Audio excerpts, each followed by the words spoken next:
I think we all enjoy writing, and we wanted to kind of just focus on writing some nice songs this time.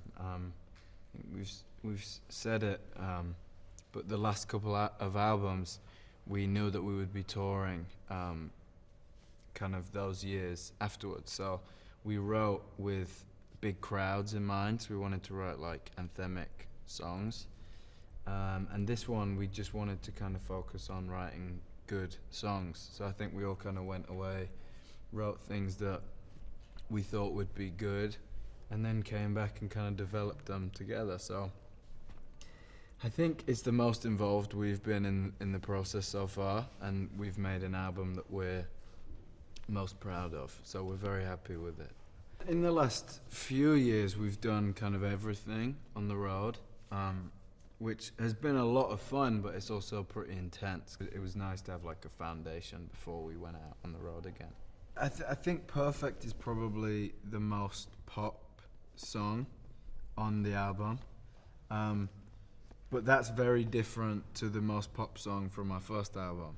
So we still have those like flavors of a couple different things, but there's also an evolution that's been pretty natural. Just as we've grown up, the music's kind of grown with us. We haven't tried to kind of go out and do any weird thing that isn't us. Oh, yeah. So we're happy. I think we're happy with every album in what it is. If we listen back, there's nothing that I think we'd do differently. I think we're pretty happy with the way that things have gone musically.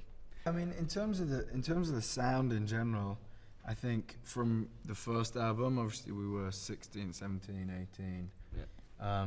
And as, early 20s year olds, you experience different things. So when you're writing things, they're obviously about different things. And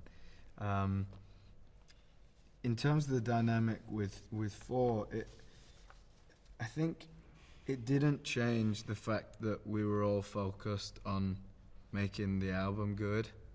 I think that's very much always been the same.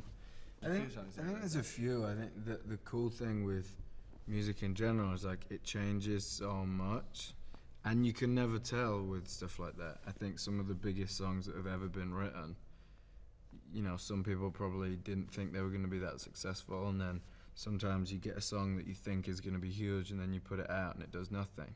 I think it's impossible to tell. We've always been surprised with like our favourites sometimes aren't the same as what fan favourites are when we play them, and then sometimes playing them live changes a song so much that it becomes one that the fans like a lot. So I think it's impossible to tell. You just have to kind of hope that people like, and obviously everyone has different tastes, so other people are going to like different things.